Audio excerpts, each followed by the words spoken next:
everyone. Hi, welcome or welcome back to my channel.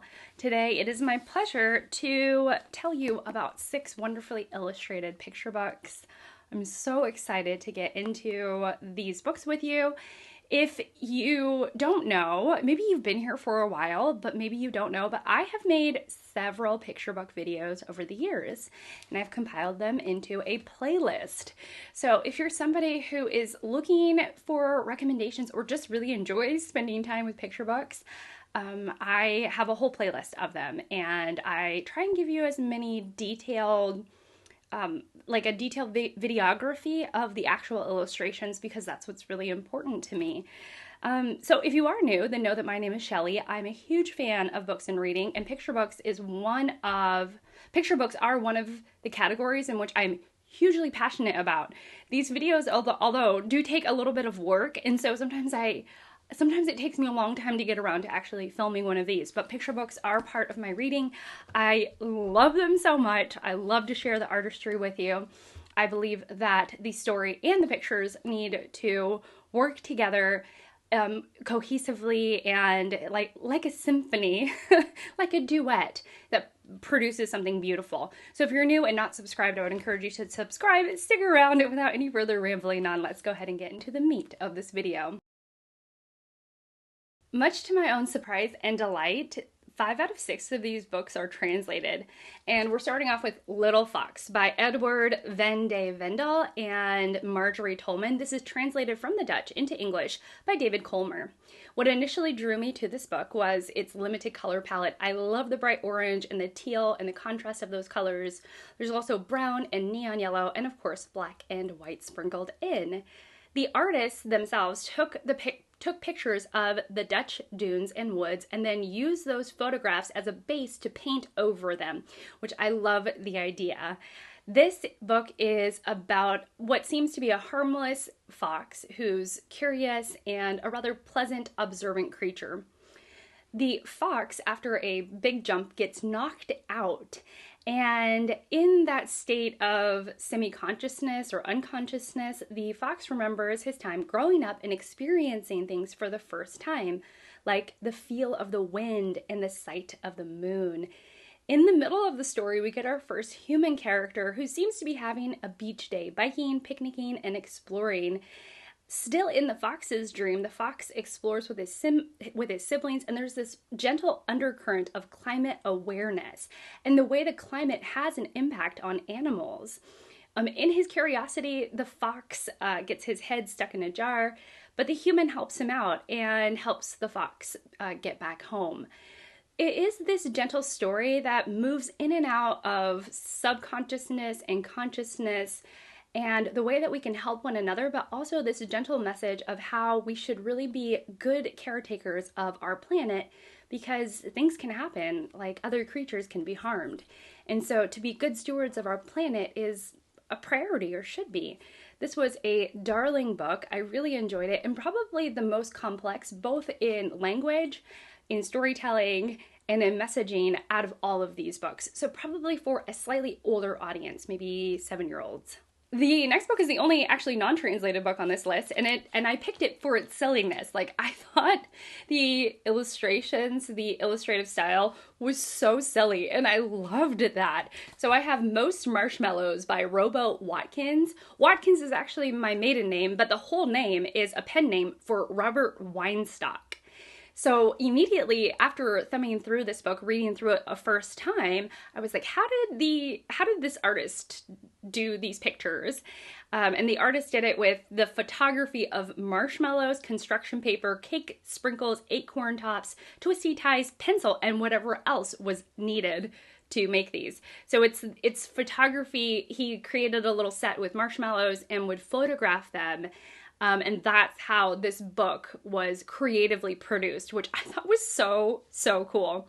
So this is a very simple story. It's about how marshmallows, who are essentially stand-in for children's, are mostly normal and mostly pretty mundane. And every once in a while, or there is this gentle encouragement that a marshmallow slash child can dream. And in those dreams, big and wonderful things can happen. It's a really simple story. And I think what really delighted me the most were the illustrations. They were so cute and charming and fun. I think that this would be great for probably a 5-year-old, a 4 or 5, maybe even 6-year-old, because I think they'll recognize the marshmallows and understand that the marshmallows are going on a journey and enjoy that experience.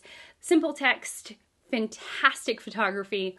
Loved it so much. The next book is going to be Corner, which is written and illustrated by Zo, Z-O-O.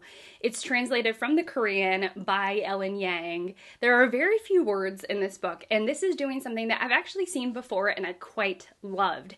This is placing the readers, the viewers, in a stationary spot, looking out from one vantage point and telling the whole story pretty much in that exact spot. That is very much like the book here, which I own and have a flip through review of by Richard McGuire, in which we stay in the same spot for hundreds of years, and the way that one single plot of land can change over those years. So that's what here is about. Corner, it has less time.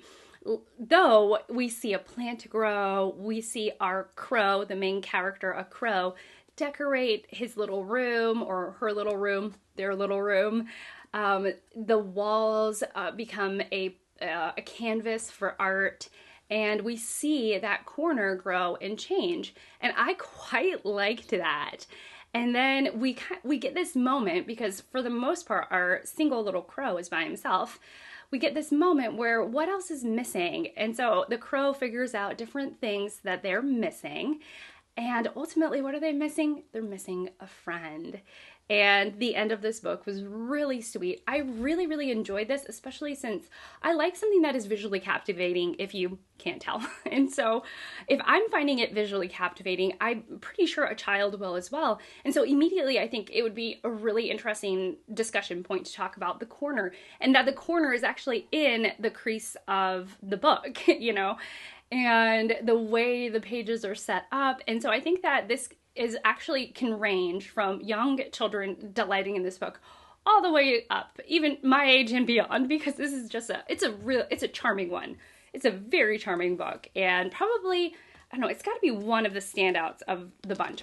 I really enjoy the cleverness of this book. The next book is a book that I have read to nieces and nephews. I have read for story time at the library. I have enjoyed and loved for a very long time. This is Press Here by Hervé Toulet, which is translated from the French by Christopher Francincelli. So this is best, I have noticed in my experience, for 4 to 5-year-olds.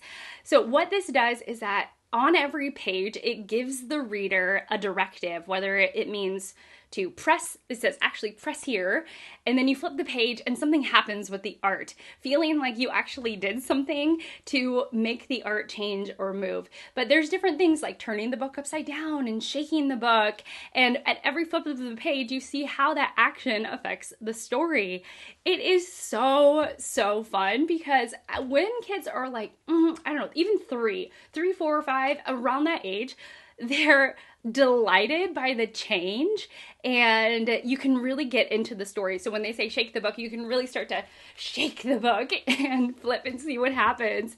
And it's got this magic to it that really works with that little age group, because I think in some ways they can't quite suss out yet, because of their developmental brain, that what you're doing is not actually affecting the book. Like, you don't actually have to press the page for it to change, but they haven't quite figured that out yet. So they actually do in some ways believe in the magic of when you shake the book, the dots scatter. And it's so delightful. It's such a delightful and charming book. The next book is Gilda the Giant Sheep by Emilio Uberuaga, and it's translated from the Spanish by Ben Delatli. I've said that several times now. Okay, so this was first published, I think it said something like 25 years ago. So this is actually an older title. that was republished, I think, more recently. So Gilda is this huge sheep, which I was drawn to it because this book is huge. It's very oversized. If you see the book that I'm holding up next to it, it's just a massive book. This Gilda book is. And I love books that are willing to do that. Children's books that are quite oversized. There's something mesmeric and exciting about it. And it's definitely a risk on the author's part, I believe, because, you know, normally we see things that are like Press Here, which is just a good bit smaller. And this is just, you know, making its presence known. So anyways, Gilda the Giant Sheep is about a giant sheep. She is so big that it takes 25 shepherds to shear her, and they're tired of it, and they want to turn her into stew. But because Gilda has big ears, he overhears their plan to use her as mutton, and she decides to run away. She runs away to a city and immediately feels very misplaced and saddened by the world that she encounters. She definitely doesn't know where her place is in the world. And then she realizes, after rescuing a smaller sheep from wolves, she realizes what wolves are, and she finds her place protecting those smaller than her. I think that this is a play on The Gentle Giant, and a good illustrative point for that, partly because the book is giant, and so it's replicating the message in the visual imagery that you're seeing, but also because a sheep is this big fluffy thing, and in some ways it's like power in size, power in one's size, even if you're visually not scary, and learning about your power. I just thought it was very, very sweet, very well done. I really enjoyed the illustrations, and I thought the message was both gentle and it was gentle and poignant at the same time. Just a wonderful, wonderful book and a discovery on my part, which I'm just so glad to have read it. Our last book is Some Days, written and illustrated by Maria Wernicke. It was translated from the Spanish by Lawrence Schimmel. So I think what drew me initially to this was, again, the illustrative style. There is this softness to the charcoal and the coloring, but also bright, and the fact that it does have a very limited color palette. For the most part, we have this pop of red, black, and white. And I just really like that. I also very, very much enjoyed the illustrator's character style. It's simple yet distinct, and it really pops. There's also at the very end a little addition to the color palette, which was green and yellow, and I very much enjoyed that. I have a feeling that the illustrator enjoyed choosing the colors of this color palette. So this is a simple story about finding and spending time in your safe place, and knowing where your safe place is, even when the world is big and scary and even cold at times, but just finding it and being in there and like calming yourself down. And I think that that's it was a beautiful and simple message, and I think it was really poignant for the time that we're living in right now. At times, with our world changing as much as it is and has been, there are these moments of being scared. Although I think this book was published pandemic times. I don't know if it was written during that time, but even for a book being a pandemic book, possibly, and maybe feeling scared of the world because there was a virus that we didn't know much about at the time, and wanting to find a safe space and having that safe space to cling onto and to hold on to. I think that was really important, but also it's so applicable today, and I like that. I think that a really wonderful picture book, a children's book, the message is not heavy-handed, but also widely applicable. So I quite liked this book. I thought it was very, very sweet. And that is it. Tell me, which one did you like best? Let me know. Give me recommendations for illustrated books down below. I always appreciate those. I always look them up to see what you're talking about when you give me recommendations. I appreciate that so much. And that's it for me. Thank you so much for watching. Thank you for being here. I just appreciate you so much. And I hope to see you all in my next one. Bye.